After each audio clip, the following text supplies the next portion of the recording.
อันนี้มันทำยาสูบโอ้ทำนั่นนี่เลยทำใบตองเอาใบตองนี่ใบตองกล้วยนี่พี่น้องเนาะนี่แหละทำเลย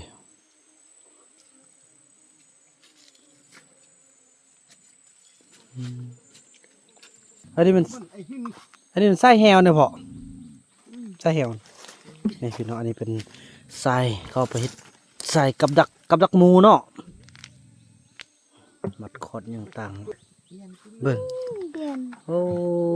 ได้เอียนได้ปลากังอันนี้แหละความสุขที่แท้จริงของเขาเจ้านะโอ้อันนี้มันหินหลับ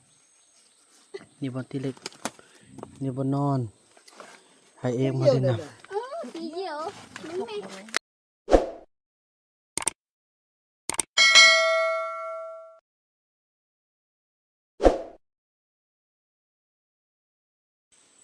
สบายดีท่านผู้ชมสบายดีภาพบรรยากาศในยามแรงอยู่ที่หมู่บ้านเผาต้องเรื่องเฮา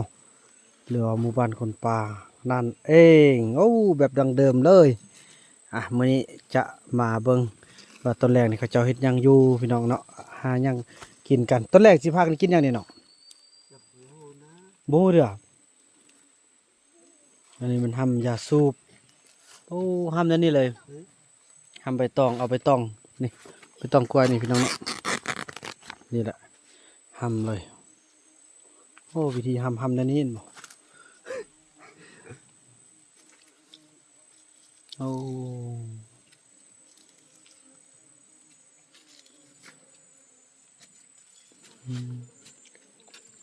แน่นปิกเลยเนาะบัดนี้เนาะล่างกันล่างหังข้าวต้มเห็ดขี้ต้มไปอันนั้นเอาบ่ได้จักตัวก็เย็นนะตัวเดียวปากกังแดงแล้วประกังสิขอกินแรงนะเอากาแฟให้เพิ่นกันโอ้ยกาแฟให้ยงเขาก่อนลูกโดยน้องมุกบ้านนี้แต่น้องมุกอยู่ใส่ลูกไปเบิ่งข้าเจ้าไปหากินมาแล้วพี่น้อย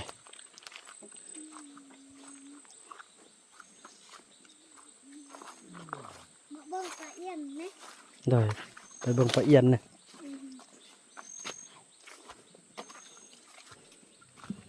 โอ้ปลาเอียนอันนี้มันไส้แฮวเนี่ยพอไส้แฮวนี่พี่น้องอันนี้เป็นไส้เข้าไปเฮ็ดไส้กับดักหมูเนาะมัดคอดอย่างต่างฮัลโหลอันนี้นะกาแฟโอ้ได้เอียนเนี่ยเบิ่งโอ้ได้เอียนได้ปลากังอันนี้แหละความสุขที่แท้จริงของเขาเจ้านะโอ้อันนี้บอลตีเล็กเนาะบอลที่พ่อตีเล็กวันนี้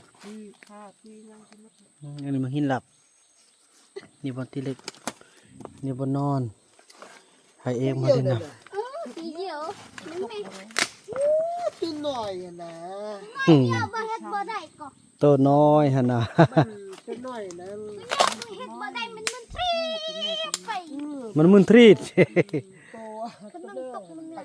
เนาะอันนี้นะมันหลังคาพี่น้อยเนาะเพื่อนมดเนาะยงเพื่อนมดเพื่อนจักหน่อยไปอาบน้ำเอาเปลี่ยนเครื่องมือใหญ่จะบ่มีเชื้อจะเว้ยบ้านขั้วคอขั้วในบ่มี จะอยู่ป่าบ่มีผัวขั้วแจ๊ะขั้วที่อันที่เจ้าแจ๊ะขั้วข้าวอยู่บนเจอปะน้ำมันกองผัดทองป้าพูดเหรอมายังเลือจากตัวกับมาน่ะตุกผู้เขาไปบ้านโอ้เขาไปบ้านบ่มาเลยมาไปติดเศร้าอยู่บ้านนั่นที่เยอะไปชอกมันนอนไปชอกเมื่อย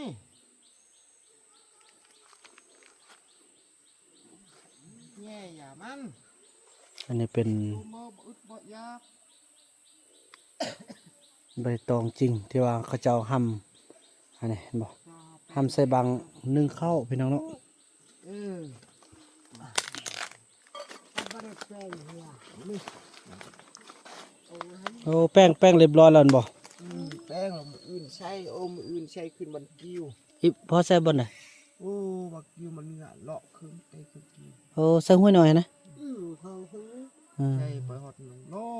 งไปลงไปคุยชนะคุยชุ่ง อืม มันตุกเก่าเนี่ยลงไป ใส่หุ่นเนาะ ปึ้ง แล้วเมทัลมีนี่เฮาเสียสละหึบ่ฮาเป็นนำนี่เมทัลมี ยักเข้าไปเอาไปห้องเอากำลำอื่นน้องอาย อืม เอาไว้ไปก็ไปอันน่ะบ่ไปบ่ร้อนก็ชอบเทศนี้ชอบบ่งกินจากเล็กจากน้อยมือบ้าน อืม นี่หนอเป็นห้อยหน่อยหนออยู่ให้มันกระได บ่น้อยนั่นผมมีผมมี นี่ก็มี ถ้าเราอยู่ซอกกินเฮ็ดนี่เอา แล้วก็นอนนี่ก็ได้เนาะ ตอนนี้ก็ได้ชอบ เฮ็ด กิน อืม นี่ กินแล้วก็นอนนี่ เมื่ออันบ่อยากเมื่อก็ชอบกินอยู่นี่ แม่นคันบ่อยากเมื่อก็นอนกินแค่นี้แหละมันใกล้ได้ให้เรามีแห้งก่อน มีแห้งอะไรค่อยเมื่อโอ้ โอ้นี่ โอ้ ผ้านี่แซ่บนี่ไปโล ไปปุ้นไปปุ้นน่ะเลาะคืนฮอดจิตเต พี่ชายเนี่ยช่องคนไปใช้แห้วเนี่ยบ่อยู่เด้ไปยามเมืองตลอดเดี๋ยวนี้มาเบิ่งเธอกับไป อืมอืม แม่กับลูกชาย อืมแสดงว่ามื้อนี้จะไปใส่แฮวมือไปนั่นพุ่นเลยเนาะใส่แฮวไปมันบ่เนาะยามนี้ยามฝนเนาะมันเขาเจ้าเห็นห้อยดีนะพี่น้อย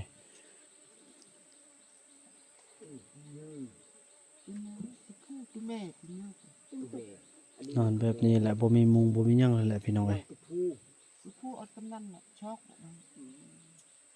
เขาเข้ามันหื้อเขาไปอยู่มุก เย็นเขาอยู่ป่าแก่เขาอยู่นั่น มุก บุกจับ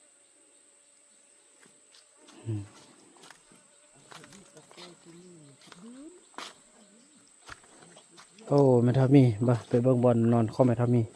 สินอนอยู่ไสโอ้เพิ่นไปตัดใบตองมาปูนอนหั่นแล้วเอาฝนตกก็เปียกหมดเอานั่นน่ะเฮ้แม่พี่น้องบอลแม่ทับมีนอน ฝนตกนี่เปียกเอานะลุงเนาะนี่ อย่าพ่อไปเล่นเสืออย่าชู นี่อีพ่อเอามาให้แล้วดิเนี่ยน่ะลูกฟังนี่ฮะ อย่าเส้น อย่าเส้นอยู่ป่าก็ใส่ใบตองนี่แหละห้ามมันเนาะมันจึงบ่เปลืองเนาะลูกเนาะ มาไม่นิ่งก็นอนคือห้องบริเวณ แม่ฝนตกมาหัวหมดแล้วนะนี่บ่นอนไม่เท่ามีนี่ผู้ใดนอนเนี่ยลูกทำอีแต่ตะกี้นี่ลูกนอน จอมดับเฮานอน เออ ไม่จอมดีเละนอนอยู่ อีเละ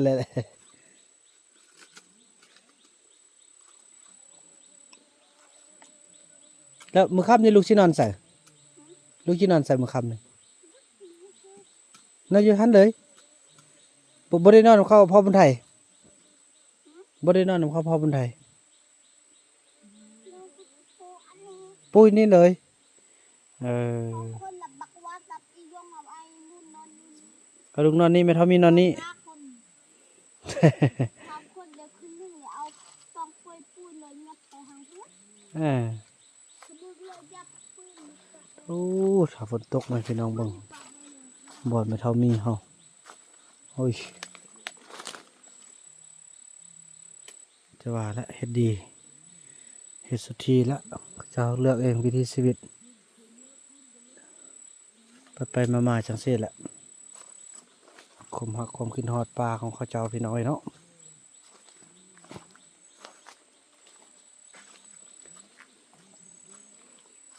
อืม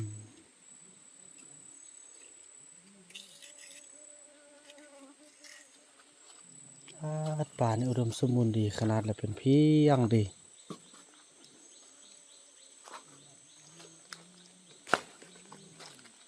โอ้นอเหี่ยบ่ออกเทื่อเนอลูกเนาะ หันหนึ่ง อยื้อใส่ หันมา ออกน่ะ พี่น้อยปาดคันมันเฮ็ดนานี่เนาะคันมันอยู่เขตนอกมันคักแต่ว่าสิได้ปลาไม้จังซี่แหละโอ้ยเขาบ่มีความคิดดอกพี่น้อยกินไปนอนไปจังซี่แหละ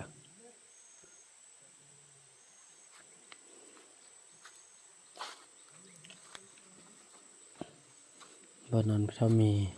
ความสุขที่แท้จริงของเท่ามีคือแนวนี้แหละโอ้มักอันนี้นี่เห็นอยู่ไสเนี่ยนี่เป็นมักคิงพี่น้อยเนาะมักคิงมันปีงกินแสบนะพิงไฟสามุกนี่ก็ได้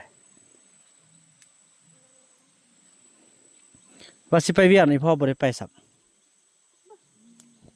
จอมไปก็จอมไปมื้ออื่นได้เงินไล่ก็ลูก mìnhบ่อยากไปเฮ็ดปลาก่อน ไปเฮ็ดปลาก่อน อืม ไปซอกปลา ไอ้นู่นว่าสิไปชอกปลาปลามอมอยู่ปูนแต่ห้วยชนา นั่นเรามาตอนแม่นกตอนหัวนำเด้อเด้อเจ้าเงินซื้อดอกเด้อ ตึ้งมือซ่องกับมาแหละ อืม ไปบ่ฮู้ อืม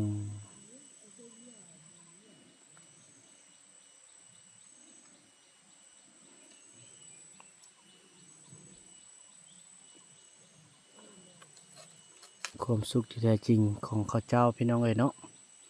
โอ้บุญรอดนี่ไปอยู่ทางห้วยข้าวหมดแล้วใกล้บ่ลุงห้วยข้าวน่ะห้วยข้าวไกลบ่ ไกล ไกลเนี่ยลูกก็เคยไปเนี่ย บ่ เอาบ่เคยไปจักเทื่อห้วยข้าวจะไกลพอสมควรเลยพี่น้อง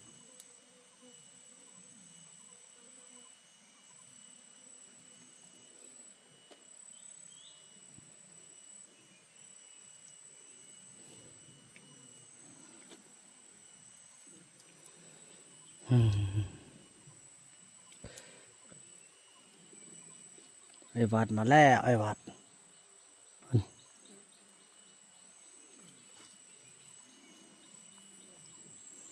ถือว่านั้นพี่น้องเนาะภาพบรรยากาศนี้ก็จะได้ลำลากันไปเพียงส่ำนี้ก่อนพี่น้องเอ้ย